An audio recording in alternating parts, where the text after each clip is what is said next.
everyone. Donna Miller here from C3 Workplace.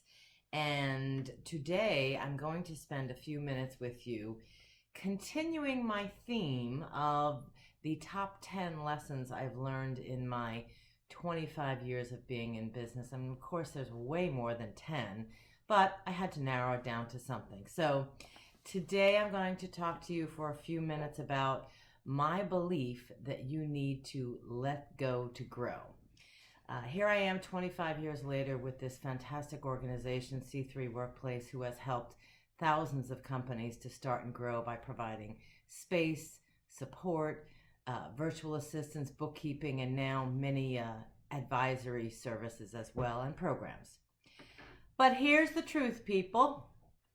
I am unapologetically, very truthfully, a recovered micromanager. I was the world's worst manager. And I see this with businesses. They're probably not as bad as I was, but the truth is, when you first start a business, you're doing everything yourself. And I get it. We're trying to bootstrap. We're trying to get through as quickly as we can using the least amount of resources. And I firmly believe that you should run your business as lean as possible for as long as possible. But what that meant for me was I was doing everything. And of course, no one could possibly do it half as good as I could or as quick as I could. Well, let me tell you, I speak from experience, that's a recipe for failure. So what happened after I started to hire people and had this ridiculous revolving door of turnover because I was a micromanager. I wouldn't let anybody be good at what they were good at.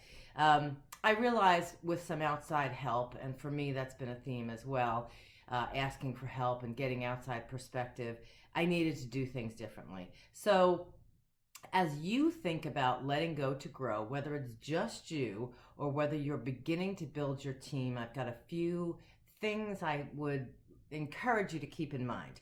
First of all, assess your own time. What is it that you're doing? Spend a little time tracking your day, your week. Do it for 2 weeks. It will feel like work, but guess what? You'll be building data to make data-driven decisions. Break your time and tasks into 3 categories. That which is a complete and utter waste of your time, that which you would like to delegate, but it will take a little effort, training, management, and the third piece is what is it that you will not delegate because it's driving your business forward. Obviously, start with the first tasks. What are those tasks that you know you need to get rid of? There are so many ways to find help today. I mean, obviously, C3 Workplace provides virtual assistance, and yes, I'm doing this as part of my business building practice, but there are a gazillion ways to find help. So begin your process of delegating some of that work. Whether you hire someone, whether you outsource to a virtual assistant, whether you bring on a part-time employee or a full-time employee, delegate those tasks. But here's the piece.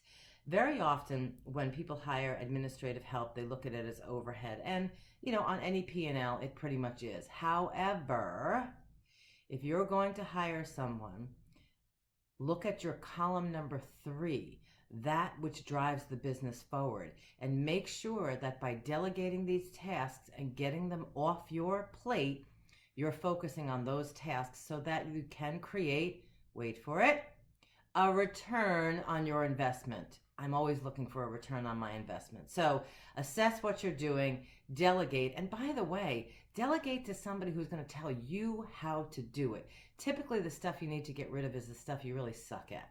So find somebody who can tell you how to do it and focus on the things that drive your business forward so that you can get a return on your investment. Now, the other piece I want to just touch on quickly before I wrap this up is I have shifted.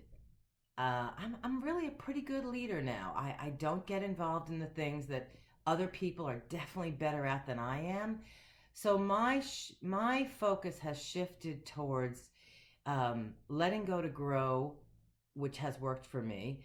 But now I want to raise up leaders. So for the first time ever, and this is really exciting, and my team's enjoying it as well, is I actually have my team involved in creating the strategy to drive the business forward. And that's a quantum leap from beginning your process of delegating. But the bridge is, as you are managing your people, always ask them how they think they should do it. It helps you to train them how to think, or at least get inside, understand their thought process. Because here's the truth. Even if you plant the idea and you know what the answer is, and they articulate the answer, guess what? They now have something called ownership. And ownership is going to create a better result for them. It's going to create a better result for you. So as you think about letting go to grow, think of that as your pathway to raising up leaders. At this point in my career, that's what I'd like to focus on. And I do it in a lot of different ways. And I'd be happy to talk with you one-on-one about how I've done that. So if you need some help wrapping your head around where do I start, we have an assessment process. We're happy to help. There's tons of resources out there. Of course, I'm a little biased. I know we're really good at what we do. So visit us on the website, c3workplace.com. Reach out to me directly, Donna at c3workplace.com via email.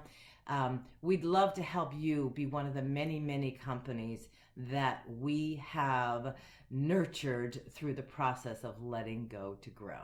Thanks so much for joining me. Until next time, we wish you every success. Take care.